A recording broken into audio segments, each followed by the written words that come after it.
You doubtless heard the story of Washington's going to the thicket to pray in secret for aid and comfort from God, the interposition of whose divine providence brought us safely through the darkest days of tribulation. One day, I remember it well, when the chilly winds whistled through the leafless trees, though the sky was cloudless and the sun shone brightly, he remained in his quarters nearly all the afternoon alone. When he came out, I noticed that his face was a shade paler than usual. There seemed to be something on his mind of more than ordinary importance. Returning just after dusk, he dispatched an orderly to the quarters who was presently in attendance. After a preliminary conversation of about an hour, Washington, gazing upon his companion with that strange look of dignity which he alone commanded, related the event that occurred that day. This afternoon, as I was sitting at this table engaged in preparing a dispatch, something seemed to disturb me. Looking up, I beheld standing opposite me a singularly beautiful female. So astonished was I, for I had given strict orders not to be disturbed, that it was some moments before I found language to inquire the cause of her presence. A second, a third, and even a fourth time did I repeat my question, but received no answer from my mysterious visitor, except a slight raising of her eyes. By this time I felt strange sensations spreading through me. I would have risen, but the riveted gaze of the being before me rendered volition impossible.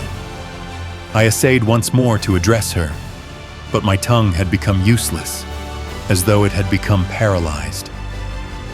A new influence, mysterious, potent, irresistible, took possession of me.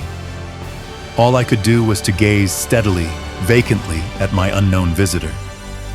Gradually, the surrounding atmosphere seemed as if it had become filled with sensations and luminous. Everything about me seemed to rarefy, the mysterious visitor herself becoming more airy and yet more distinct to my sight than before. I now began to feel as one dying, or rather to experience the sensations which I have sometimes imagined accompany dissolution. I did not think. I did not reason. I did not move. All were alike impossible. I was only conscious of gazing fixedly, vacantly at my companion. Presently, I heard a voice saying, "Son of the Republic, look and learn," while at the same time my visitor extended her arm eastwardly. I now beheld a heavy white vapor at some distance rising fold upon fold. This gradually dissipated, and I looked upon a stranger scene. Before me lay spread out in one vast plain all the countries of the world: Europe, Asia, Africa, and America. I saw rolling and tossing between Europe and America the billows of the Atlantic, and between Asia and America lay the Pacific. "Son of the Republic," said the same mysterious voice as before, "look and learn."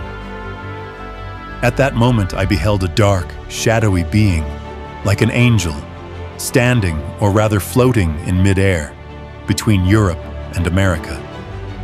Dipping water out of the ocean in the hollow of each hand, he sprinkled some upon America with his right hand, while with his left hand he cast some on Europe. Immediately a cloud raised from these countries and joined in mid-ocean. For a while it remained stationary, and then moved slowly westward until it enveloped America in its murky folds. Sharp flashes of lightning gleamed through it at intervals, and I heard the smothered groans and cries of the American people. A second time the angel dipped water from the ocean and sprinkled it out as before. The dark cloud was then drawn back to the ocean, in whose heaving billows in sank from view. A third time I heard the mysterious voice saying, "Son of the Republic, look and learn." I cast my eyes upon America and beheld villages and towns and cities springing up one after another, until the whole land from the Atlantic to the Pacific was dotted with them. Again, I heard the mysterious voice say, "Son of the Republic, the end of the century cometh. Look and learn." At this, the dark, shadowy angel turned his face southward, and from Africa I saw an ill-omened specter approach our land. It flitted slowly over every town and city of the latter. The inhabitants presently set themselves in battle array against each other. As I continued looking, I saw a bright angel, on whose brow rested a crown of light, on which was traced the word Union, bearing the American flag which he placed between the divided nation, and said, "Remember ye our brethren." Instantly, the inhabitants, casting from them their weapons, became friends once more, and united around the national standard. And again I heard the mysterious voice saying, "Son of the Republic, look and learn." At this, the dark, shadowy angel placed a trumpet to his mouth and blew 3 distinct blasts.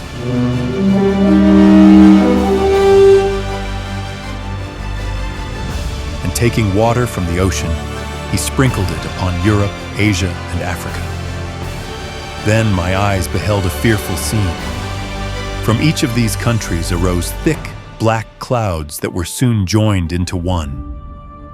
Throughout this mass there gleamed a dark red light by which I saw hordes of armed men who, moving with the cloud, marched by land and sailed by sea to America. Our country was enveloped in this volume of cloud, and I saw these vast armies devastate the whole county and burn the villages, towns, and cities that I beheld springing up. As my ears listened to the thundering of the cannon, clashing of sword, and the shouts and cries of millions in mortal combat, I heard again the mysterious voice saying, "Son of the Republic, look and learn." When the voice had ceased, the dark, shadowy angel placed his trumpet once more to his mouth and blew a long and fearful blast. Instantly, a light as of 1,000 suns shone down from above me and pierced and broke into fragments the dark cloud which enveloped America. At the same moment, the angel upon whose head still shone the word Union, and who bore our national flag in one hand and a sword in the other, descended from the heavens attended by legions of white spirits. These immediately joined the inhabitants of America, who I perceived were well-nigh overcome, but who immediately, taking courage again, closed up their broken ranks and renewed the battle.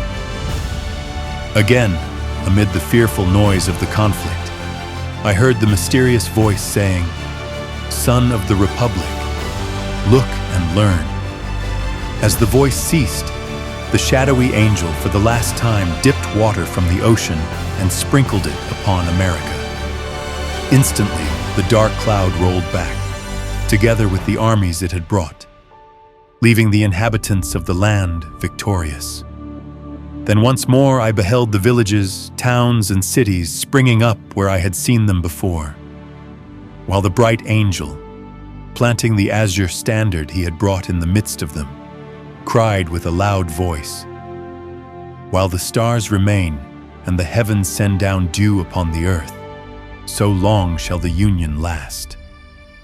And taking from his brow the crown on which blazoned the word Union, he placed it upon the standard while the people, kneeling down, said, "Amen." The scene instantly began to fade and dissolve, and I at last saw nothing but the rising, curling vapor I at first beheld. This also disappearing, I found myself once more gazing upon the mysterious visitor, who, in the same voice I had heard before, said, "Son of the Republic, what you have seen is thus interpreted. 3 great perils will come upon the Republic. The most fearful is the third, but in this greatest conflict, the whole world united shall not prevail against her. Let every child of the Republic learn to live for his God, his land, and the Union." With these words, the vision vanished, and I started from my seat and felt that I had seen a vision wherein had been shown to me the birth, progress, and destiny of the United States. I am sure that never was a people who had more reason to acknowledge a divine interposition in their affairs than those of the United States. And I should be pained to believe that they have forgotten that agency, which was so often manifested during our revolution, or that they failed to consider the omnipotence of that God who is alone able to protect them. George Washington.